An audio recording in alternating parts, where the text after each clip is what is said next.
Hema committee report പുറത്തു വന്നതിന് പിന്നാലെ നിരവധി നടികളാണ് ഈ നടന്മാർ ഉൾപ്പെടെയുള്ളവർക്കെതിരെ ഗുരുതര വെളിപ്പെടുത്തലുമായി രംഗത്ത് വന്ന് മിനി മുനൂർ 7ഓളം പേർക്കെതിരെയാണ് വെളിപ്പെടുത്തൽ നടത്തിയത്. അതിൻ്റെ അടുത്ത ഘട്ടമെന്നോണം പരാതിയുമായിട്ടാണ് മുന്നോട്ട് പോകുന്നത്. ഇപ്പോൾ നമ്മൾ മനസ്സിലാക്കാൻ കഴിയുന്നത് സംസ്ഥാന സർക്കാർ രൂപീകരിച്ച പ്രത്യേക അന്വേഷണ സംഘം തന്നെ മിനി മുനൂറുമായിട്ട് ബന്ധപ്പെട്ടു എന്നുള്ളതാണ്. എന്താണ് പരാതി നൽകിയോ ഈ അന്വേഷണ സംഘം ബന്ധപ്പെട്ടോ? അപ്പോൾ അന്വേഷണ സംഘം മാഡം എന്നെ ബന്ധപ്പെട്ടു. ഉടനെ തന്നെ ലെറ്റർ കൊടുക്കാൻ പറഞ്ഞു. ഞാൻ ലെറ്ററൊക്കെ ഡ്രാഫ്റ്റ് ചെയ്തപ്പോൾ ഞാൻ എല്ലാം കൂടെ ഒന്നായിട്ടാണ് ഡ്രാഫ്റ്റ് ചെയ്തത്. അപ്പോൾ മാഡം പറഞ്ഞല്ല 7 പേരുണ്ടെങ്കിൽ 7 പേർക്കും 7ആയിട്ട് ഒരു കംപ്ലയിൻറ്റ് റെഡിയാക്കാൻ പറഞ്ഞു. അപ്പോൾ എനിക്ക് again it will take time. അവരെനിക്ക് ഇമെയിൽ ഐ ഡി ഒക്കെ അയച്ചു തന്നിട്ടുണ്ട്. അപ്പോൾ ഞാൻ അയക്കാൻ വേണ്ടി തുടങ്ങിയപ്പോഴാണ് ഇങ്ങനെ ഒരു so within it will take another half an hour. അതിപ്പം പരാതികളിലൊക്കെ തന്നെ പല സംഭവങ്ങൾക്കും സാക്ഷി ഉണ്ടാകുമല്ലോ, അല്ലെങ്കിൽ താങ്കൾ അന്ന് പറഞ്ഞിട്ടുള്ള ആൾക്കാരുണ്ടാവുമല്ലോ. അപ്പോൾ അവരുടെ പേരും കൂടെ മെൻഷൻ ചെയ്തിട്ടാണോ പരാതി അയക്കുന്നത്, അതോ വെറും ഒരു പരാതിയാണ്? എന്താണ്? അല്ല, അവരുടെ പേര് മെൻഷൻ ചെയ്യും, കാരണം അത് തെളിവാണല്ലോ. അപ്പം ഇങ്ങനെ സംഭവം നടന്നപ്പം ഞാൻ ഈ കലണ്ടറിൻ്റെ വെച്ചാണ് ഞാൻ മണിയമ്പിളരാജ് ചേട്ടനെയും മുകേഷ് ചേട്ടനെയും പരിചയപ്പെടുന്നത്. അപ്പോൾ അതുകൊണ്ട് ഈ കലണ്ടറിൻ്റെ പ്രൊഡ്യൂസറോട് തന്നെ ഞാൻ അന്ന് ഈ കാര്യങ്ങൾ പുള്ളിയായിട്ട് ഞാൻ ഷെയർ ചെയ്തിട്ടുണ്ടായിരുന്നു. പ്രൊഡ്യൂസർ ആരാണ്? സജി നന്ദിയാണ്. അദ്ദേഹമായിട്ട് ഞാനിത് ഷെയർ ചെയ്തായിരുന്നു, ഇങ്ങനെ ഒരു പ്രശ്നം ഉണ്ടായി എന്നൊക്കെ പറഞ്ഞിട്ടുണ്ട്. പിന്നെ ഡാത്താടിയയിൽ നടന്നപ്പം എൻ്റെ കൂടെ ഉണ്ടായിരുന്ന ഗായത്രി വർഷയെടുത്തും ഞാനിത് ഷെയർ ചെയ്തിരുന്നു, മണിമുരളി രാജേട്ടൻ. ഈ ഒരു പരസ്യമായ വെളിപ്പെടുത്തലിന് ശേഷം ഇവരോട്ടൊക്കെ ബന്ധപ്പെട്ടോ? ഇല്ല, എനിക്ക് ടൈം കിട്ടിയില്ല. ബിസി വിത്ത് മീഡിയ എന്നുവരെ. ഇനിയിപ്പോൾ ഞാനിപ്പോൾ ഈ ലെറ്റർ ഡ്രാഫ്റ്റിങ്ങിൻ്റെ പുറകെയായിരുന്നു, കാരണം നമ്മൾ കറക്റ്റായിട്ട് എഴുതണമല്ലോ. എവിടെ വെച്ചാണ്, ഏത് ഇൻസിഡൻ്റ് ആണ്, വിച്ച് ഹോട്ടൽ, അതെല്ലാം കറക്റ്റായിട്ട് എഴുതണമല്ലോ. അതെല്ലാം ഓർമ്മയെടുത്തെല്ലാം എഴുതുകയാണ് ഇപ്പോൾ. ഇപ്പം താങ്കൾ ആരോപണം ഉന്നയിച്ച ആൾക്കാരൊക്കെ ഇപ്പം പറയുന്നത്, ഇപ്പം മണിമുരളി രാജ് പറയുന്നത് ഇതിനൊക്കെ പിന്നിൽ മറ്റു പലരുമാണ്. മുകേഷ് പറയുന്നത് എതിർ രാഷ്ട്രീയ ചേരിയിലുള്ളവരാണ് ഇത്തരത്തിലുള്ള ആരോപണങ്ങൾ ഉന്നയിക്കുന്നതെന്ന്. അതൊക്കെ കേട്ടപ്പോഴെന്താണ് തോന്നുന്നത്? അത് അവരുടെ സംശയമാണ്. എന്നെ പൊறுത്തവരെയും ഞാനൊരു പൊളിറ്റീഷ്യനല്ല, ഞാനിപ്പോൾ സിനിമയിൽ സജീവവുമല്ല. ഞാൻ ഈ ഓൺലൈനിൽ ഈ ഇതെല്ലാം കണ്ടപ്പോഴും ഹേമ കമ്മിറ്റിയുടെ ഒരു അവരുടെ നല്ലൊരു ആക്ടിവിറ്റീസ് കണ്ടപ്പോഴും അതുപോലെ തന്നെ പിണറായി സാറ് പറഞ്ഞല്ലോ, ഏതൊക്കെ സ്ത്രീകൾ ആക്രമിക്കപ്പെട്ടിട്ടുണ്ടോ അവർ മുന്നോട്ട് വരികയാണെങ്കിൽ എത്ര പ്രമുഖരാണെങ്കിലും അവർക്കെതിരെ ഞങ്ങൾ സ്ട്രോങ് ആക്ഷൻ എടുക്കുമെന്ന് പറയുകയും പിന്നെ അവർക്ക് വേണ്ടി ഞങ്ങൾ 7 അംഗ ഒരു അംഗത്തെ ഞങ്ങൾ നിയമിച്ചു. അപ്പോൾ അവരോട് നിങ്ങൾക്ക് മൊഴികൾ പറയാം. അപ്പോൾ നമുക്ക് ഭയങ്കര ഒരു പ്ലാറ്റ്ഫോമാണ് നമുക്ക് കിട്ടിയത്. അപ്പോൾ അതുകൊണ്ടാണ് ഞാനിതിൽ ശരിക്കും എൻ്റെ കാര്യങ്ങൾ എനിക്കുണ്ടായ ഗ്രീവിയൻസ് ഡിസ്ക്ലോസ് ചെയ്യാൻ ഞാൻ തനിയെ സ്വയം എടുത്തൊരു തീരുമാനമാണ്. കാരണം ഇത് നമ്മുടെ മനസ്സിൽ കിടന്ന് 13 വർഷമാണെങ്കിലും കിടന്ന് അലട്ടുന്ന ഒരു പ്രശ്നമാണ്. അതിൻ്റെ വിക്ടിം ഞാനായതാണല്ലോ. പക്ഷെ എനിക്ക് I couldn't share with anyone. ഇന്ന് വരെ ആരുടെടുത്തും പറയാൻ പറ്റിയിട്ടില്ല. ഇത് പറയേണ്ട ഒരു സംഭവമല്ലല്ലോ. കാരണം സിനിമ ഫീൽഡ് ആയതുകൊണ്ട് എന്തിനാ സിനിമ പോയ സിനിമ നിർത്താൻ അങ്ങനെയൊക്കെ പറയും ആരും. അത് പിന്നെ ഇനി പോലീസിൽ കംപ്ലയിൻറ്റ് കൊടുത്താൽ അവരെ അത് എങ്ങനെ എടുക്കും? ഇനി പോലീസ് കംപ്ലയിൻറ്റ് കൊടുത്താൽ ഇവർ കാശ് കൊടുത്ത് ഇൻഫ്ലുവൻസ് ചെയ്ത് അപ്പോൾ കേസ് ഒതുക്കുവോ? അങ്ങനെയൊക്കെ ഒരു കൺഫ്യൂഷനായിരുന്നു എനിക്ക്. വെറുതെ പോയി ചുമേണ്ടി വരുമോ? മനസ്സിലായോ? അപ്പോൾ അങ്ങനെ ഒരു കോൺഫിഡൻസ് ഇല്ലായിരുന്നു അന്നൊക്കെ എനിക്ക് കംപ്ലയിൻറ്റ് കൊടുക്കാനായിട്ട്. പിന്നെ ഞാൻ അതുകൊണ്ട് തന്നെയാണ് ബെറ്റർ ലീവ് ദിസ് പ്ലേസ്, കേരളത്തിൽ നിന്ന് പോയി കളയാം, നീ ഇവരുടെ ഒന്നും മുഖം കാണാനേ നിൽക്കണ്ട എന്നിട്ട് ഞാൻ പോയത്. പക്ഷേ അത് കഴിഞ്ഞിട്ട് ഞാൻ ആക്ച്വലി സബ്മിറ്റഡ് ടു ഗോഡ്. ദൈവമേ നീ ഇത് ഏറ്റെടുത്തോളണമേ. പിന്നെ ഞാനത് മറന്നേ പോയി, ഇങ്ങനൊരു സംഭവം മറന്നേ പോയി. പക്ഷെ ഇപ്പോൾ ഈ ഓൺലൈനിൽ ഇപ്പോൾ നടക്കുമ്പോൾ ഈ ഹേമ കമ്മിറ്റി ഇങ്ങനെയെല്ലാം കേട്ടപ്പോൾ ഓരോ കുട്ടികളൊക്കെ ഈ രേവതിയൊക്കെ കരഞ്ഞ് സംസാരിക്കുമ്പോൾ എനിക്കും കൂടെ കരയാൻ തോന്നുന്നു. കാരണം ഞാനും അതേപോലെ എനിക്ക് പ്രശ്നം ഉണ്ടായ ആളാണ്. അല്ല, പക്ഷേ ഈ താങ്കൾ ആരോപണം ഉന്നയിച്ചിട്ടുള്ള പലരും നല്ല സ്വാധീനമുള്ളവരാണ്. ഇപ്പോൾ മുകേഷ് സംസ്ഥാന MLA ആണ്, സംസ്ഥാനത്തുള്ള ഒരു MLA ആണ്.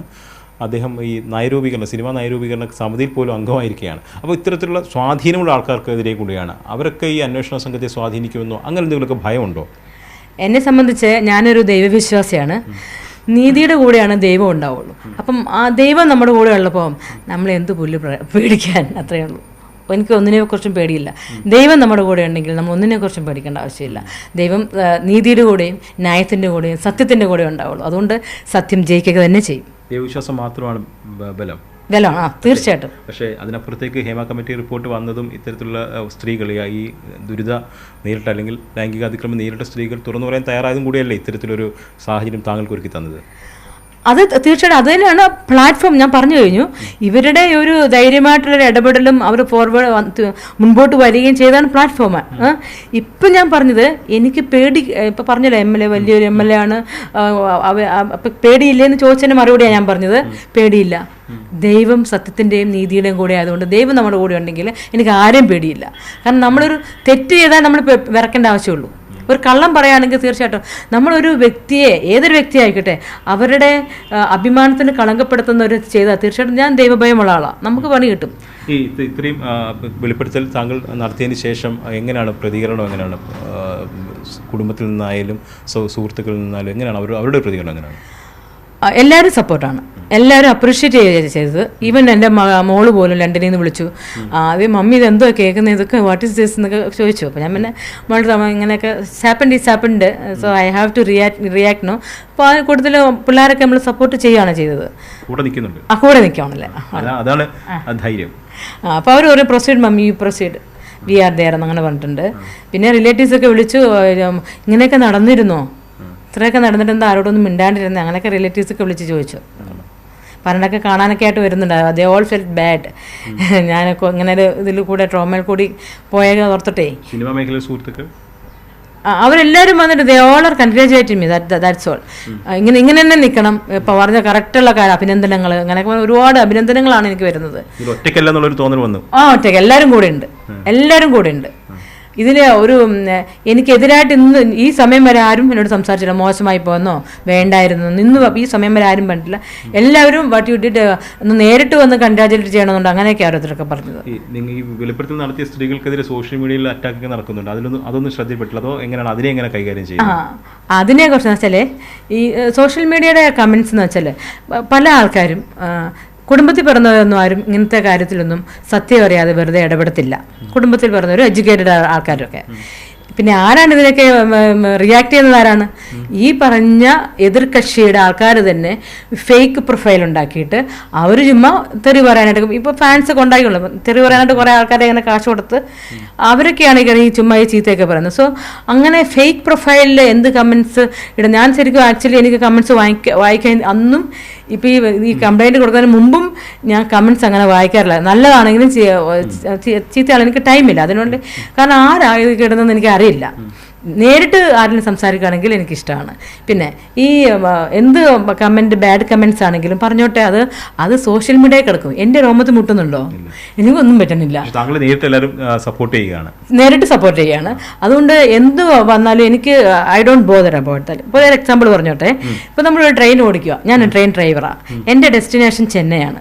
അപ്പം ഞാൻ ഫോക്കസ് ചെയ്യുന്നത് ചെന്നൈ ആയിരിക്കും. അപ്പോൾ ഞാൻ ട്രെയിൻ ഓടിച്ചുകൊണ്ട് പോകുമ്പോൾ ഉണ്ടല്ലോ, ഇവിടുന്ന് പട്ടികളൊക്കെ ഇങ്ങനെ കുരക്കാം, ബാബു വണ്ടി നിർത്തി പറഞ്ഞ് എനിക്ക് ട്രെയിൻ നിർത്താൻ പറ്റുമോ? എൻ്റെ ഡെസ്റ്റിനേഷൻ ചെന്നൈയാണ്. അതുപോലെ എൻ്റെ ഡെസ്റ്റിനേഷൻ എന്ന് പറയുന്നത് നീതിയാണ്. സോ ഞാൻ അവിടെയാണ് ഫോക്കസ് ചെയ്യുന്നത്. So I don't bother about the comments words. കാരണം ഇവരെല്ലാം എനിക്ക് ചെലവിന് തരുന്നത്. എൻ്റെ ഭർത്താവും എൻ്റെ മക്കളും when they are with me, why should I bother about the comments? അവരെല്ലാം എനിക്ക് നീതി തരണ്ടേ? അത് തന്നെ, ഞാൻ തന്നെ. അപ്പോൾ എനിക്ക് നീതി കിട്ടേണ്ടത് കോടതിയിൽ നിന്നാണ്, അല്ലേ? പിന്നെ നിങ്ങളുടെ എല്ലാവരുടെയും വിലയേറിയ സപ്പോർട്ടും, ഈ മീഡിയക്കാരുടെ സപ്പോർട്ട്, പിന്നെ ഹേമ കമ്മിറ്റി, അതുപോലെ ഈ ഏഴംഗ സംഘം, ഹൈ ഓഫീഷ്യൽസ്, പിന്നെ പിണറായി സാറിൻ്റെ, ഇതെല്ലാവരും ഇവിടെ എല്ലാവരും ഭയങ്കര ഇൻസ്പിറേഷനാണ് നമുക്ക് നടക്കുന്നത്. അതുപോലെ ഈ താങ്കൾ ആരോട് ഉന്നയിച്ചവരുടെയൊക്കെ പ്രതികരണം കാണുമ്പോൾ എന്താ തോന്നിയത്? അവരുടെ കണ്ടില്ലേ? മണിപ്പൂർ രാജു, മുകേഷ്, ഇവരെയൊക്കെ പ്രതികരണം കണ്ടിരുന്നോ? അതോ ഇല്ല, കണ്ടില്ല. അത് നോക്കുന്നില്ല, അതൊന്നും നോക്കാൻ എനിക്ക് ടൈമില്ല. എന്തിനാ ഇപ്പം നമ്മൾ എങ്ങനെ നല്ലൊരു ലെറ്റർ ഡ്രാഫ്റ്റ് ചെയ്യാം, അതാണ് നമ്മൾ നോക്കേണ്ടത്. അല്ലാണ്ട് തെളിവുകൾ ആരാണ്, ഏത് ഹോട്ടലിലായിരുന്നു, എന്ത് വർഷമായിരുന്നു, ഞാൻ ഇതിലാണ് കോൺസെൻട്രേറ്റ് ചെയ്യുന്നത്. അല്ലാതെ ഇത് ഇപ്പം ഇത്രയും വെളിപ്പെടുത്തൽ നടത്തിയതിന് ശേഷം ആരെങ്കിലും പറഞ്ഞിട്ടുണ്ടോ എനിക്കും ഇങ്ങനെ അനുഭവം ഉണ്ടായിട്ടുണ്ട്, അത് പറയണം, അല്ല അങ്ങനെ കുറേ ലേഡീസ് എന്നെ കോൺടാക്ട് ചെയ്തിട്ടുണ്ട്, we would like to talk to you എന്ന് പറയുന്നുണ്ട്. പക്ഷെ എനിക്ക് ഇപ്പോൾ അല്ലല്ലോ, ഞാൻ ആദ്യം ഇതൊന്ന് ഡ്രാഫ്റ്റ് ഒക്കെ ചെയ്തൊന്നും ശരിയാകണ്ടേ? പരസ്യമായിട്ട് പറയാൻ ഇനിയും ആൾക്കാരുണ്ടെന്നാണോ പറയുന്നത്? ഉണ്ട്, കുറേ 2-3 ലേഡീസ് ഒക്കെ എന്നെ കോൺടാക്ട് ചെയ്തിട്ടുണ്ട്. അപ്പോൾ എന്തായിരിക്കും അവർക്ക് എന്നോട് സംസാരിക്കാനുള്ളതെന്ന് എനിക്കറിയില്ല. എന്തായാലും സംസാരിച്ച് കഴിയുമ്പോൾ നമുക്കറിയാം എന്താണെന്ന്. സംസാരിക്കണം എന്നാണ് പറഞ്ഞേക്കുന്നത്. We would like to speak to you. Prithviraj പറഞ്ഞു കേട്ടിരുന്നോ? ഇല്ല, ഒരു മീഡിയ ഒന്നും ഞങ്ങളില്ല. എന്താ പറഞ്ഞത്? ശക്തമായ നിലപാട് എടുക്കണമെന്നുള്ളതാണ് പൃഥ്വിരാജ് പറഞ്ഞത്. അതെ, അദ്ദേഹമൊക്കെയാണ് ശരിക്കും ഈ അമ്മയുടെ തലപ്പത്തിരിക്കേണ്ട ആള്. പൃഥ്വിരാജ് തന്നെയാണ് ആപ്റ്റായിട്ടുള്ള ഒരാൾ. എന്നെ പൊറുത്തിരിക്കും. എല്ലാവരുടെയും ഇങ്ങനെയല്ല. ഞാനിപ്പോൾ I was watch even though if I am not in that field I was watching everyone. അപ്പൊ ഇവിടെ ഇച്ചിരി തൻ്റെടവും ഇച്ചിരി സംസാരിക്കാൻ കഴിവുള്ളതും നിഷ്പക്ഷമായിട്ട് സംസാരിക്കുന്നതും പൃഥ്വിരാജാ. അപ്പൊ അദ്ദേഹത്തിന് അമ്മയുടെ പ്രസിഡന്റ് ആക്കിക്കൂടെ? ടോവിനാനെ അമ്മയുടെ സെക്രട്ടറി ആക്കിക്കൂടെ? അല്ലെങ്കിൽ അമ്മയുടെ സെക്രട്ടറി പാർവതിനെ ആക്കിക്കൂടെ? അങ്ങനെ ഇപ്പോഴത്തെ യങ് ജനറേഷൻ അവർ പറഞ്ഞു ദേ ഷുഡ് കം ഫോർവേഡ്. അപ്പൊ എന്ത് കാര്യത്തിനും ഒരു സ്ത്രീയെ നേതൃത്വത്തിലേക്ക് കൊണ്ടുവരണമെന്നുള്ള ആവശ്യം ഉയരുന്നുണ്ട്. തീർച്ചയായിട്ടും കൊണ്ടുവരണേ. ഒരു സ്ത്രീ അമ്മ അസോസിയേഷൻ ഉണ്ടെങ്കിലല്ലേ ഞങ്ങൾക്കൊക്കെ പോയിട്ട് കാര്യങ്ങൾ പറയാൻ പറ്റുള്ളൂ. പക്ഷെ ഒരു കാര്യം ചോദിക്കുന്നത്, ഇപ്പോൾ സ്ത്രീകൾ ഇപ്പം നമ്മൾ അമ്മയുടെ വാർത്താ സമ്മേളനത്തിലാണ് ഒരു സ്ത്രീ ഇങ്ങനൊരു സംഭവം ഒന്നും ഞങ്ങൾക്കറിയില്ല എന്ന് പറഞ്ഞത്, ജോമോൾ. അപ്പോൾ അങ്ങനെ ഒരു സ്ത്രീ വന്നതുകൊണ്ട് മാത്രം പ്രശ്നം പരിഹരിക്കപ്പെടുമോ? ഇതെന്ന് വെച്ചാൽ അത് അവരുടെ സ്വാർത്ഥ താല്പര്യത്തിന് വേണ്ടി ആ കുട്ടീനെ അപ്പോയിന്റ് ചെയ്തതാണ്. ശരിക്കും നമുക്ക് വോട്ട് ചെയ്തും ഇലക്ഷൻ ചെയ്തൊക്കെ കഴിവുള്ളവരെയാണ് നമ്മൾ അപ്പോയിന്റ് ചെയ്യേണ്ടത്. അല്ലാതെ അത് അവരുടെ സ്വാർത്ഥതയാണ്. ജോമോൾ ഇപ്പൊ പുള്ളിക്കാരി അവർ സംസാരിക്കുന്ന പോലെ അവർ പറയുന്നതല്ലേ പറയുള്ളൂ.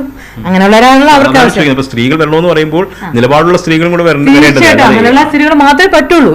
ഇപ്പൊ ജോമോളൊന്നും ഒരു കറക്റ്റ് ആയിട്ടുള്ള ഒരു ആൻസർ അല്ല പറഞ്ഞത്. അങ്ങനെയല്ല ഒരു സ്ത്രീ സംസാരിക്കേണ്ടത്. ഒരു കോയിന് രണ്ട് സൈഡ് ഉണ്ട്, അത് രണ്ടും അറിയണം. എന്നെ ആരും കൊട്ടിയിട്ട് എൻ്റെ കഥയിൽ ആരും ഒന്നും കൊട്ടിയില്ല എന്നും പറഞ്ഞ് മറ്റുള്ളവരുടെ കൊട്ടിയിട്ടില്ല എന്ന് പ്രസ്താവിക്കാൻ പറ്റത്തില്ല. അപ്പൊ ആ ഒരു സ്റ്റേറ്റ്മെന്റ് വളരെ തെറ്റാണ്. അങ്ങനെയുള്ള ഒരാളല്ല നമുക്ക് വേണ്ടത്. നമുക്ക് വളരെ നിഷ്പക്ഷമായിട്ട് ആരുടെ മുഖത്തും നോക്കാതെ സംസാരിക്കുന്ന നല്ല നിലപാടുള്ള സ്ത്രീകൾ. I mean example Parvathy, Rima, Ramya Nambeesan ഇല്ലേ, അങ്ങനെ മഞ്ജു വാര്യരോ എല്ലാരും അതെന്ന് വെച്ചാൽ ഇത് തന്നെ സംഭവം. അവരെല്ലാം ഒതുക്കി കളഞ്ഞു. അപ്പം നമുക്കൊരു നല്ലൊരു എനിക്ക് ആരും വിരോധമായിട്ടൊന്നുമില്ല. എന്നെ ഇപ്പൊ ഉപദ്രവിച്ച അല്ലാണ്ട് ഇവരോട് എനിക്ക് സത്യതയൊന്നും ഇല്ലായിരുന്നു. ഞാൻ ഇനി അത്തരം പരാതികൾ ഉന്നയിക്കുന്നവരെ ഒതുക്കാൻ പറ്റില്ലെന്നുള്ളതല്ലേ ഈ ഒരു ഇപ്പോൾ ഉണ്ടാവുന്ന സംഭവം. ഇനി ആർക്കും ആരെയും രോമത്തെ തൊടാൻ പറ്റില്ല ഇനി മുമ്പോട്ടുള്ള കാലത്തിൽ. ഉറപ്പാണ്. അതിനുള്ള ധൈര്യം ഇനി ഒരുത്തർക്കും ഉണ്ടാവത്തുമില്ല. കാലം മാറി. ആ ഫൈറ്റിന് പങ്കുവയ്ക്കാൻ താങ്കൾ കഴിഞ്ഞു എന്നുള്ളതൊരു അഭിമാനമാണ്. തീർച്ചയായിട്ടും 100%.